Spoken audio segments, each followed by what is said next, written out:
Merci Anne, merci Harry, merci pour cette invitation. Alors, je n'ai aucun conflit d'intérêt, je me suis refait une virginité avant de changer mon profil d'activité à la fin de l'année.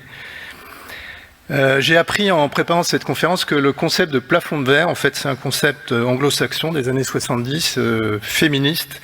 Ça part du fait que dans une entreprise à qualité de formation égale, les femmes n'accèdent pas aux postes de décision les plus importants, avec cette espèce de plafond de verre, parce qu'il est un peu invisible, mais en fait il est factuel, et il empêche les femmes de devenir président, directeur général. La bonne nouvelle dans ce plafond de verre, c'est que le verrou, c'est dans les têtes. Et aujourd'hui, justement, je vais essayer de de briser un verrou que nous avons, je pense, tous dans nos têtes à propos des Mickey. Donc, comme dans un couple, dans une communauté quelle qu'elle soit, on ronronne au quotidien et on n'aime pas voir quels sont nos échecs, qu'est-ce qui ne marche pas dans une communauté. Donc, il faut déjà être lucide et regarder le problème en face, ensuite essayer de savoir pourquoi ce problème existe. Et puis, évidemment, la partie la plus importante, c'est comment trouver des solutions. Vous connaissez, dans tous les secrétariats médicaux de France, il y a ce poster du canard, vous savez, qui est souriant, qui glisse sur l'eau en toute sérénité. Puis en fait, on voit que sous l'eau, il patauge comme un fou parce qu'il trime et qu'on n'a pas l'impression que ces personnes sont en surcharge de travail parce qu'elles restent souriantes. Donc nos patients que nous voyons en consultation, il y en a beaucoup qui vivent apparemment normalement, ils vont très bien, simplement quand on gratte un petit peu, déjà la prise de sang quelquefois nous apprend que la CRP est élevée, la calpro est élevée, l'endoscopie est pas belle, et l'histologie montre que l'inflammation continue à se propager. Alors il y a quelque chose qui est depuis 40 ans qui est toujours vrai, c'est que l'importance de la rémission, la profondeur de la rémission, comme on dit maintenant, est vraiment quelque chose de très fortement corrélé à la possibilité que la maladie redémarre, que le feu redémarre. Donc ça, c'est ma thèse de médecine qui pesait 1,2 kg, 800 pages, il y a plus de 40 ans. Et déjà, quand j'analysais ce qu'on disait, enfin l'évidence de la littérature, eh bien, il y avait des Italiens qui avaient construit, à l'époque, on n'avait pas de CRP, à partir de la vitesse de sédimentation, à partir de 2 protéines de l'inflammation, ils avaient construit par régression pondérée un score qui disait plus son score est élevé alors qu'on est good looking et qu'en apparence tout va bien, plus la rechute va être proche. Puis est venu le tour de la CRP, ce travail très élégant de GTED mené par Édouard Louis, avec ses scores à la Jean-Yves Marie, aussi très, très pratique et très élégant, qui montrent que voilà, on construit un score. Dans ce score, il y a la CRP, il y a la calpro déjà, et plus on a d'éléments du score, plus on a de chances de rester en rémission ou de ne pas l'être. Alors vous savez que la calpro, elle est passée comme la tête de gondole des biomarqueurs, et qu'elle est maintenant recommandée par toutes les sociétés savantes, y compris la société américaine. Mais je voudrais vous montrer, les petits pays ont souvent des grandes idées, c'est souvent des petits articles scientifiques qui paient pas de mine, qui sont très importants. Et donc Édouard Louis avait bien vu, en analysant le travail du GTED, que l'élévation de la CRP, l'élévation de la calpro précède, en tout cas la calpro précède la rechute clinique. Et donc ça, c'est un petit travail. Vous voyez, les intervalles de confiance sont très larges. On prend, c'est plus story, hein, c'est des malades qui sont en rémission sous injection d'infliximab régulière. On leur dose la calpro tous les 8 semaines, à chaque fois qu'ils passent à l'hôpital, et on voit quand ils rechutent. Donc il y a 2 choses très importantes dans ce travail, c'est que la réélévation de la calpro qu'il faut confirmer, parce qu'on peut faire une gastroentérite à tout moment, mais 2 élévations de la calpro prédisent la rechute clinique. Et donc ça, c'est extrêmement important par rapport à ce que je vais suggérer après, c'est-à-dire que quand on laisse un patient, entre guillemets, sans traitement, on ne le laisse pas, on ne l'abandonne pas, on le surveille de près, et quand la calpro va remonter, il sera temps de reprendre un traitement avant même qu'il ait des problèmes cliniques, qu'il ait des problèmes dans sa vie quotidienne, dans son travail, etc. Alors, la rémission histologique, c'est quelque chose qui a été finalement qui s'est construit petit à petit avec des scores. Alors le premier que tout le monde connaît, c'est celui de Goebos, qui est un truc assez compliqué qu'on utilise dans les essais cliniques. Puis après, il y a Robards, ça c'est les côtés essais industriels. Et puis le score de Nancy qui a fait son chemin petit à petit, qui est très simple et très utilisé. En tout cas, à Saint-Antoine, c'est celui qu'on utilise pour nos comptes rendus histologiques. Alors, la RCH est très en avance. Pourquoi? Parce qu'on a très facilement accès aux lésions et que ces scores tiennent la route depuis longtemps. C'est beaucoup plus complexe, donc j'ai moins parlé de la maladie de Crohn dans mon argumentaire, parce qu'on a moins souvent des biopsies, bien sûr, en particulier des biopsies iléales. On sait que c'est une maladie transmurale, donc qu'est-ce qu'il faut prendre comme critère de cicatrisation des lésions si elles ne sont pas que muqueuses? Et puis, on a aussi une paucité de score. On en a un seul qui est utilisé essentiellement dans les essais industriels. La corrélation entre la rémission endoscopique et histologique est fréquente, mais il y a des situations fréquentes de discordance qu'il faut bien connaître et bien analyser. La première, c'est celle de gauche. Je me souviens d'un malade à Rothschild à qui on a fait une coloscopie de dépistage de prévention du cancer colorectal sur inflammation ancienne étendue. Il allait parfaitement bien sous monothérapie murale et à l'endoscopie, c'était un champ de bataille avec des ulcérations profondes. D'ailleurs, il a perforé au cours de cette coloscopie. Donc des surprises véritables de constater la discordance entre la clinique et l'endoscopie. Il y a le fait que, là j'ai reçu récemment un monsieur de 60 ans qui a un tableau d'IBS depuis 50 ans, des coloscopies de dépistage normales à l'œil, c'est-à-dire que l'endoscopie est normale, jusqu'au jour où on lui fait une calprokétamine, donc on fait des biopsies, et là on voit que ça fourmille de granulomes, de lymphoplasmocytes et de polynucléaires. Donc ça c'est le vent qui précède la tempête, hein. Je ne sais pas si je peux... Si vous voyez mon... Non, ça ne fait rien. Vous voyez qu'en apparence tout va bien, mais en sous-sol, ça gronde et ça va chauffer. Et l'autre, celle de droite, est probablement la plus importante. C'est-à-dire qu'il y a, si vous voulez, quand vous avez une cause, que vous mettez fin à la cause, les conséquences vont être souvent plus lentes à régresser. Je m'explique. Quand il pleut beaucoup, les inondations, elles ne vont pas apparaître tout de suite. Hein. C'est la CRP qui précède la rechute clinique. Ensuite, vous allez traiter, là il va s'arrêter de pleuvoir, ce n'est pas un traitement, mais l'inondation, elle va persister. Donc vous allez arriver à une situation de fait, vous avez des lésions de la paroi colique, par exemple, qui peuvent être très importantes, et quand vous faites des biopsies, il n'y a plus de pluie, c'est-à-dire il n'y a plus d'inflammation active. L'inflammation active, c'est très simple, c'est les polynucléaires, c'est les globules blancs, c'est les polynucléaires neutrophiles. Il peut y avoir encore des lymphoplasmocytes parce que c'est l'inertie de l'inflammation chronique avec des cellules spécialisées, mais la première inflammation, hein, quand vous faites un bouton, hein, le PU, hein, c'est des globules, c'est des polynucléaires, il n'y en a plus. Donc vous avez cette fameuse discordance apparente que dans le fameux Mayo score, sous-score, machin, truc, vous avez plus de rémission clinique que de rémission endoscopique. Parce que quand vous allez voir la muqueuse, elle est encore rouge, mais ça va s'arranger.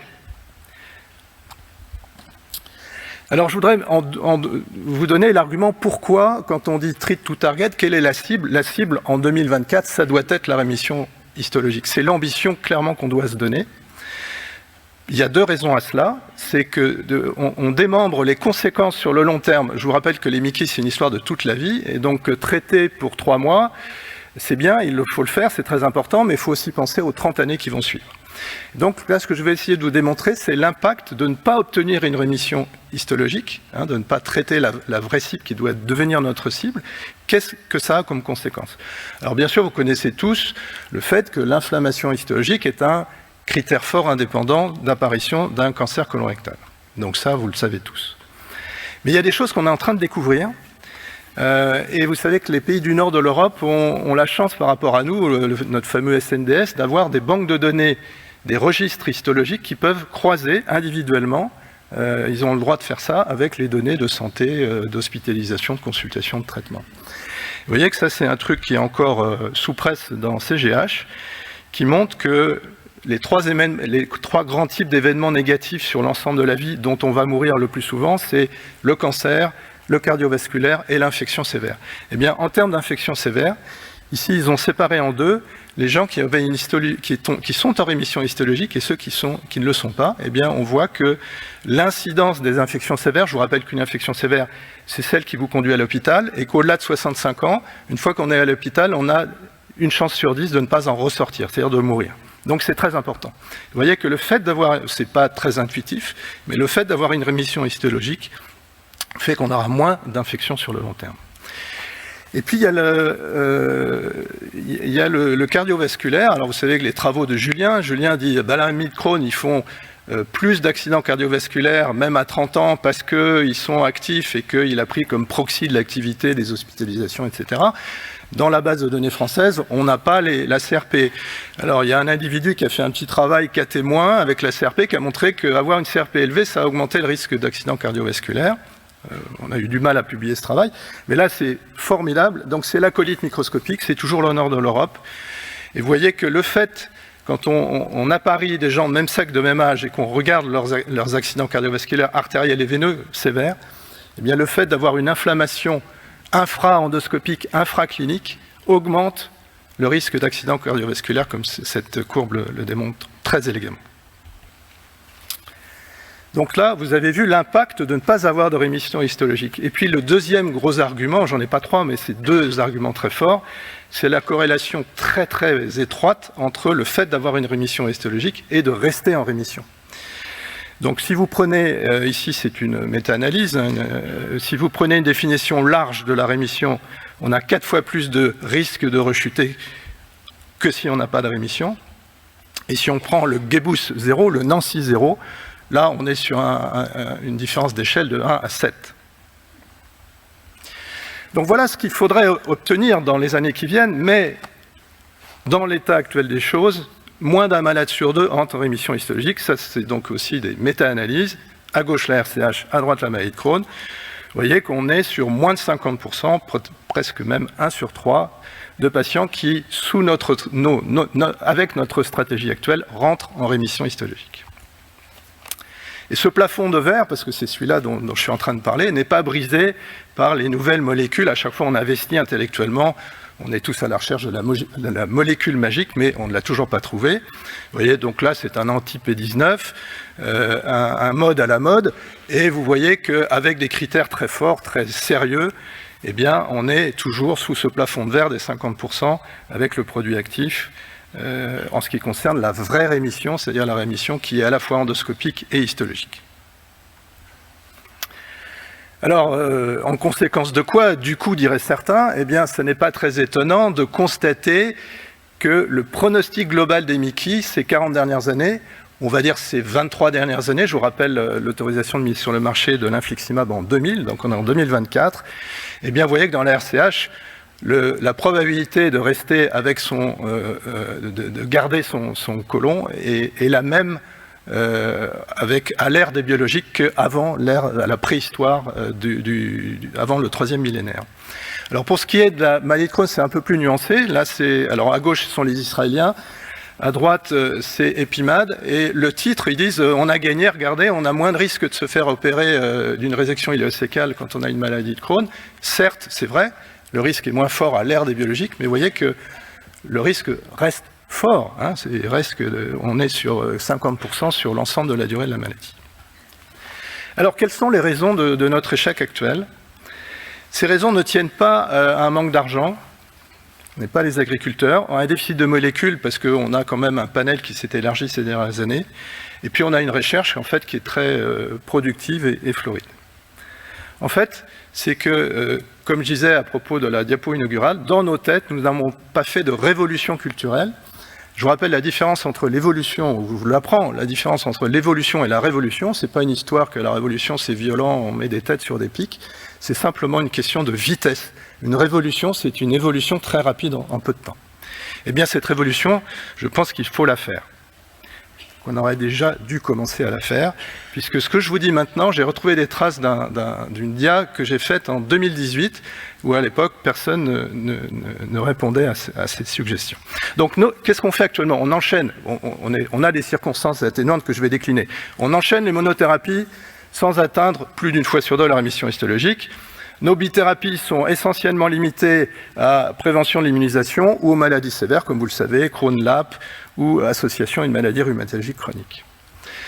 Alors, circonstances atténuantes, les contraintes réglementaires, non-remboursement sur la première ligne, patati patata. Le paradigme, alors ça, c'est vraiment une institution qu'il faut casser, parce que c'est comme ça, c'est un industriel développe une molécule, ça marche sur 12 semaines, vous allez le garder 1 an, voire 5 ans, voire 10 ans, voire comme certains malades qui viennent dans notre hôpital de jour à Saint-Antoine, ils ont de l'infliximab sans tentative de pause depuis 20 ans.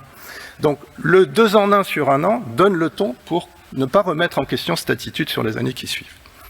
Et puis le fait que le scandale absolu du non-remboursement de la Calpro, alors je vous ai montré des trucs d'évidence, il faut faire comme les agriculteurs, il faut faire une opération violente, il faut obtenir le remboursement de la calprotectine, c'est absolument indispensable à réussir cette révolution. Alors, comme vous le savez, c'est terrible de voir dans les services un peu de référence le nombre de malades qui sont dans des situations un peu désespérantes, pathétique, avec des enchaînements d'échecs primaires de monothérapie, et puis on tire au sort des combiothérapies parce qu'on n'a pas, ou alors c'est celui qui parle le plus fort qui l'emporte. Ça n'est pas satisfaisant, ce qui fait que on reste avec beaucoup de malades qu'on doit dériver avec des stomies de façon supposée temporaire, espérée temporaire, et puis certains vont le faire de façon définitive. Et vous savez que la colprotectomie de la RCH inventée dans les années 80 n'est pas du tout une guérison, et que quasi tous les malades développent des pochites qui deviennent chroniques, plus ou moins vite. Et c'est malheureusement ceux qui ont le moins de chance, c'est-à-dire qui enchaînent les échecs, qu'on doit coloprotectomiser pour une non-réponse aux traitements médicaux, ce sont ceux qui font la pochite chronique invalidante le plus tôt. Et puis il y a un deuxième aspect, c'est qu'en maintenant ces biothérapies pendant des années, voire des décennies, ces fameux 20 ans d'infliximab, les malades sont, je vais l'argumenter de façon très factuelle, ces malades ne sont plus soumis au risque de l'évolution de l'AMICI, puisque l'inflammation est quand même grossièrement éteinte, mais ils sont soumis aux complications des traitements.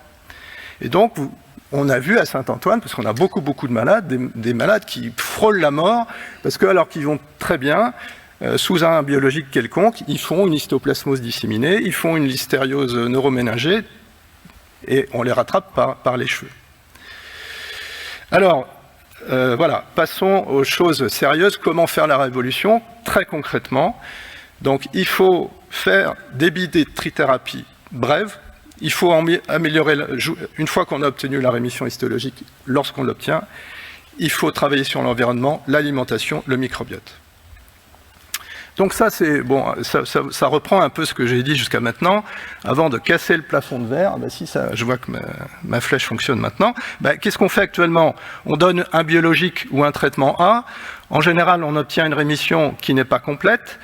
Ça va durer 2, 3, 4 ans, on va perdre l'efficacité, on en donne un deuxième, et puis comme Mathieu Allais l'avait bien montré, les profils, les signatures immunologiques, plus ça dure sur les monothérapies, plus c'est compliqué, et plus on perd de taux de réponse primaire à un nouvel espoir d'une nouvelle molécule.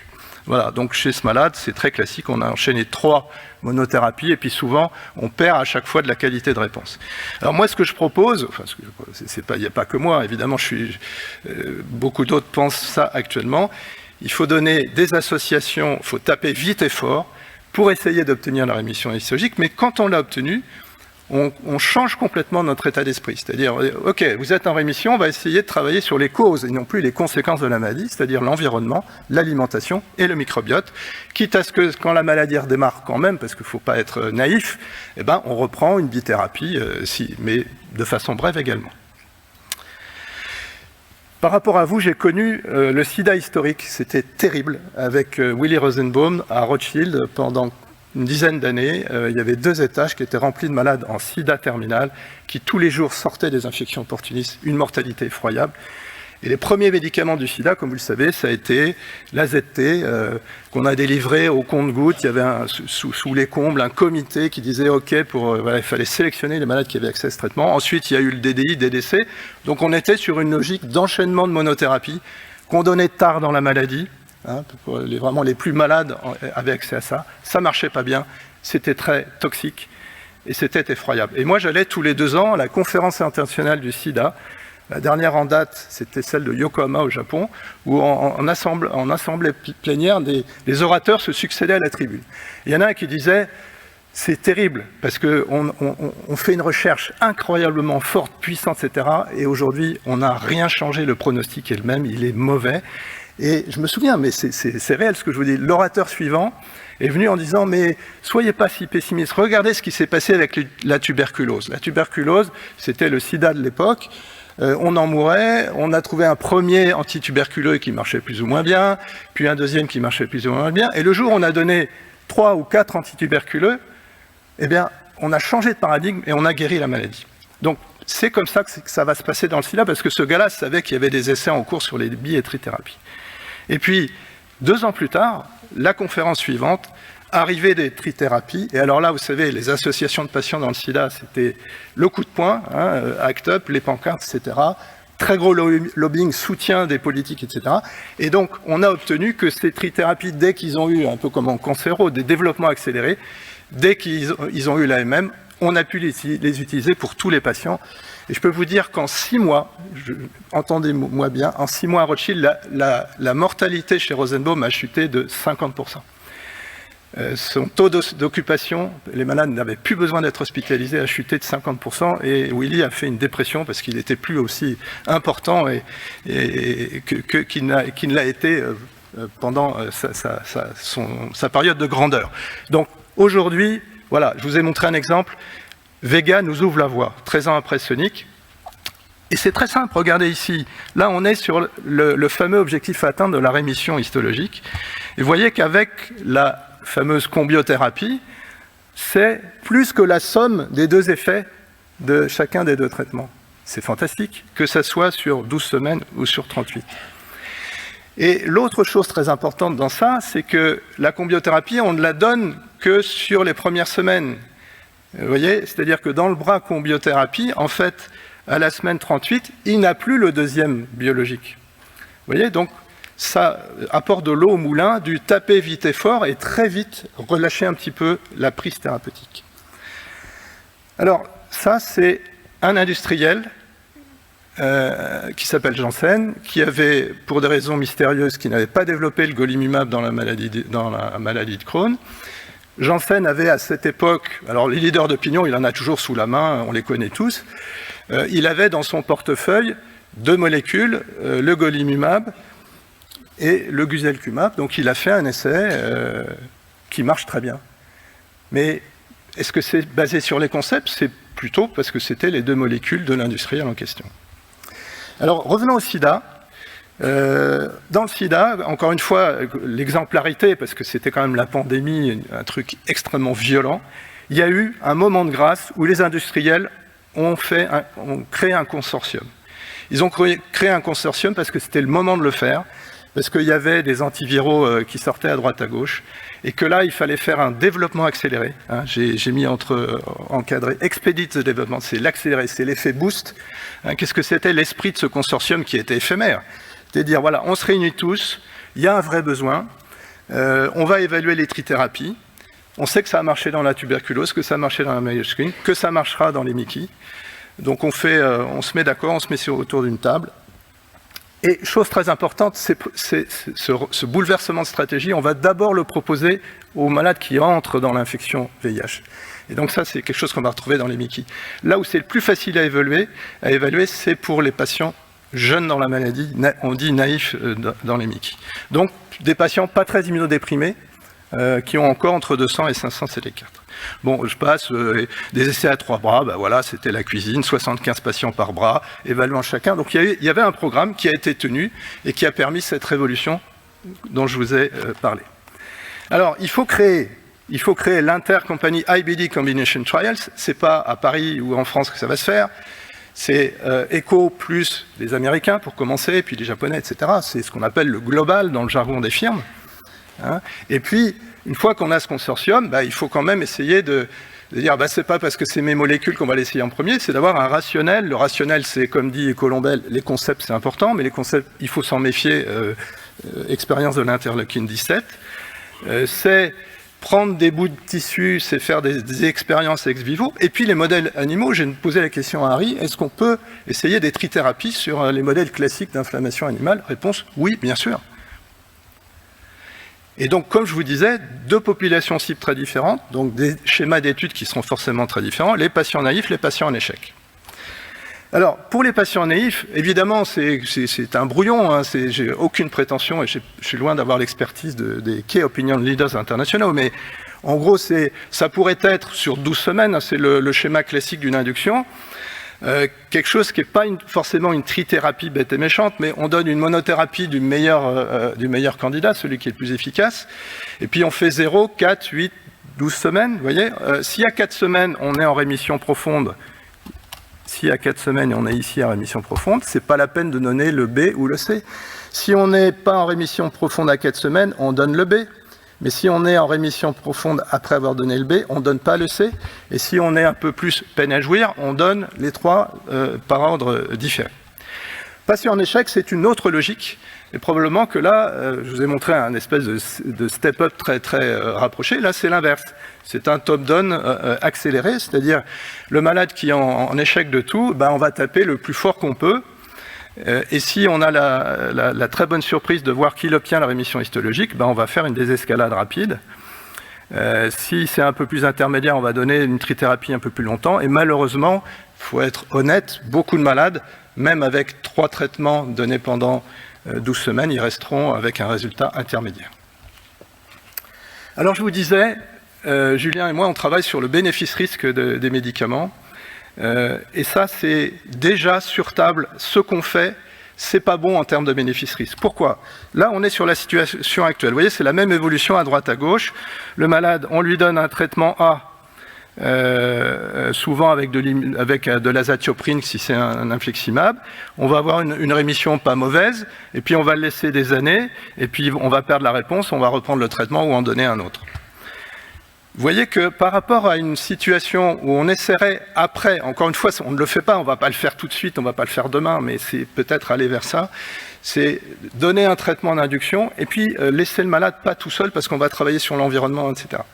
Et à ce moment-là, vous avez ici le tableau, les fameux 3 événements majeurs négatifs de la vie, en plus des divorces et des accidents, mais c'est les cancers, les infections sévères, le cardiovasculaire. Alors évidemment, vous avez ce qui n'est ni lié au Mickey ni à leur traitement, mais si on se concentre sur l'excès de risque lié au Mickey et à leur traitement, vous voyez que la résultante, quand vous laissez le malade comme ça, sans réfléchir tout le temps sous un traitement immunosuppresseur, ben vous aurez des cancers, comme on l'a montré par exemple pour les lymphomes et l'azatioprine, vous aurez des infections sévères, je regarde un petit peu les anti-TNF droit dans les yeux, et puis les cardiovasculaires, je fais référence évidemment aux corticoïdes et aux JAK inhibiteurs.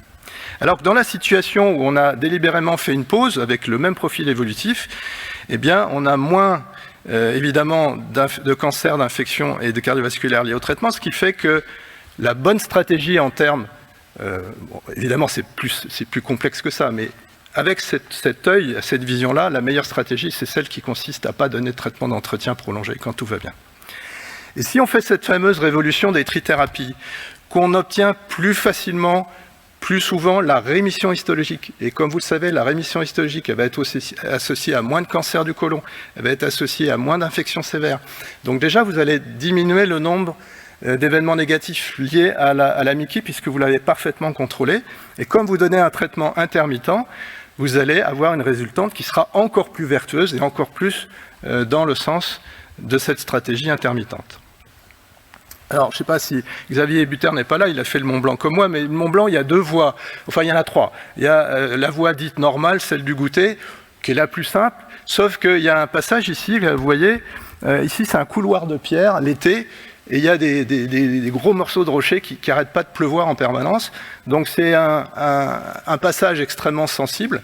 Certains courent presque pour passer ce truc, mais une fois que vous l'avez passé, c'est terminé, et tout le reste de l'ascension ne pose pas de problème.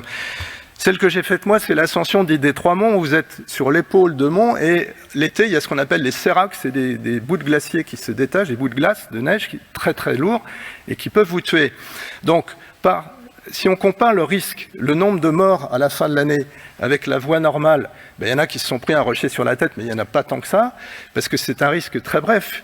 Dans le risque, il faut voir l'intensité du risque que vous multipliez par la durée d'exposition. Et dans la voie des Trois Monts, où les blocs de glace, il y en a peut-être un peu moins, mais à la fin de la journée, comme on dit maintenant, vous avez plus de victimes avec la voie des Trois Monts. Et puis, moi j'ai fait un stage de récupération de points de permis de conduire. C'était évidemment une erreur judiciaire me concernant, mais j'ai trouvé ça très instructif. Et une des premières questions qui nous était posée, c'est l'incidence d'accidents corporels par conducteur par an est-elle supérieure sur des routes droites le jour avec une météo favorable ou sur des routes sinueuses la nuit avec du verglas? Évidemment, on plonge. Évidemment, le verglas, le machin, c'est exactement ce que je disais. Non, la réponse, c'est qu'on conduit beaucoup plus rarement la nuit avec du verglas que le jour sur une belle départementale au soleil. Alors, avoir le courage, les C, de ne pas faire de traitement d'entretien. Il faut s'occuper du patient quand même. C'est-à-dire qu'il faut travailler sur... D'abord, il faut faire un suivi rapproché avec la calprotectine. Il faut exiger le remboursement cette année. Et puis, c'est difficile de s'attaquer aux causes génétiques, sauf dans les maladies qui ne sont pas vraiment des Mickey et qu'on peut traiter par thérapie génique. Il faut s'attaquer à l'environnement. Alors l'environnement, la pollution, les antibiotiques, le tabac, la malbouffe, les additifs alimentaires, et puis le rôle un peu plus controversé, la familia, l'hygiène, le lavage des mains et les pets. Ça, c'est à la parabole du mal des ardents. Au Moyen-Âge, il y avait dans les périodes de disette, il y avait beaucoup de pluie et il y avait un parasite du seigle qui s'appelle l'ergot de seigle. Et donc les paysans se rendaient malades en mangeant du pain avec de l'ergot de seigle et ils développaient ce qu'on appelle l'ergotisme, c'est-à-dire qu'ils avaient les doigts qui tombaient en nécrose, ils mouraient d'affreuses souffrances. Et il y a un seigneur dans l'est de la France, dont le fils a survécu à ça. Il a fondé, et donc il était très croyant, il a fondé l'ordre des Antonins de Saint-Antoine l'Égyptien. Il a fondé un hôpital où les gens venaient en pèlerinage se faire soigner du mal des ardents, qui était en fait lié au fait qu'ils mangeaient du pain contaminé. Alors, on pensait que c'était Dieu qui les sauvait, ces gens-là. Et on avait raison d'avoir foi en Dieu, mais en fait, on s'extrayait d'un empoisonnement qu'on avait méconnu à l'époque, parce qu'on n'avait pas les outils scientifiques. Donc ça, simplement pour vous dire que l'ordre hospitalier, les Antonins, qui a disparu depuis, ça c'est leur logo. Comme l'hôpital Saint-Antoine, vous avez vu d'avion, vous avez le bâtiment Caroline, le bâtiment transversal. Et Saint-Antoine l'Égyptien, il vivait avec les animaux, avec son cochon, et les Antonins du Dauphinois, leurs cochons avaient droit de circuler en ville avec une petite clochette, un peu comme les vaches sacrées. Donc c'était à peu près aussi sale que l'hôpital Saint-Antoine. Tout ça pour vous dire qu'on a pragmatiquement, empiriquement, des bons résultats et on les attribue à une croyance, on les attribue à un système, et les systèmes, qui dit système, dit secte, gourou, dont le professeur Seignelay, qui partait d'un constat tout à fait véritable, c'est que au 3e millénaire, on a plus de maladies de cancer, de maladies chroniques, etc. Donc il a dit, c'est très simple, à l'époque des cavernes, ils n'en avaient pas, donc mangeons cru, tout ce qui est élevage, c'est poison, donc pas de lait, donc régime sans lactose, sans gluten, et on ne cuit pas les aliments. Et il prétendait guérir à peu près toutes les maladies. Vous voyez, ça c'est une de ses statistiques. Maladie de Crohn, il avait 99% de succès avec le régime dit archaïque. Il prétendait aussi éviter tous les cancers, il a écrit un bouquin là-dessus. Lui-même, malheureusement, est mort d'un cancer du pancréas. Et on a dit, pour essayer d'habiller ça, qu'en fait, comme il mangeait cru, qu'il avait besoin d'enzymes pancréatiques, il avait acheté des enzymes pancréatiques à l'industrie pharmaceutique allemande, et que c'est ces Allemands qui l'avaient tué, parce que il s'était fait empoisonner par ces enzymes. Donc, l'ultra-transformation, on apprend aujourd'hui que ce monsieur Seignelay avait raison, qu'il ne faut pas manger ultra-transformé, que c'est générateur de tas de maladies. Et cette superbe étude a montré que quand vous prenez deux petits groupes de malades, pas de malades, de gens qui vont parfaitement bien, vous les faites manger un petit peu d'émulsifiant comme l'alimentation normale pendant 15 jours, au bout de 15 jours, il y a une dysbiose. Donc finalement, l'environnement, pour les Mickey, c'est la dysbiose. À peu de choses près, évidemment, c'est pas tout à fait ça, mais c'est presque ça. Et donc pour rompre le cercle vicieux que nous dit Harry, on s'en fiche de savoir quelle est la poule et quel est l'œuf. On a une dysbiose, si on restaure le biose, peu importe que ce soit cause et conséquence, probablement que ça aura des vertus. Et donc ça, c'est quelque chose qu'on avait dit. Quel est le poids en fait de l'alimentation dans la différentielle RCH Crohn? En fait, dans les années 70, quand les gens d'Inde qui étaient en milieu rural allaient travailler à Londres en milieu empoisonné, industriel, etc. La RCH apparaît d'abord et le Crohn ensuite. Les migrants de première génération développaient une RCH, et leurs descendants aussi, mais les gens qui avaient une maladie de Crohn, pas. Alors, ça veut dire que probablement, la dysbiose du Crohn, elle s'installe dans l'enfance au moment où on prend des antibiotiques, où il y a le crosstalk avec le système immunitaire, et que c'est ça qui vous condamne à faire un Crohn plus tard. Donc, ça veut dire que dysbiose et Miki, c'est un truc compliqué, qui n'est pas forcément la même chose pour les deux maladies. Mais, restons simples. Oui à une alimentation plutôt crétoise et peu transformée dans les Miki.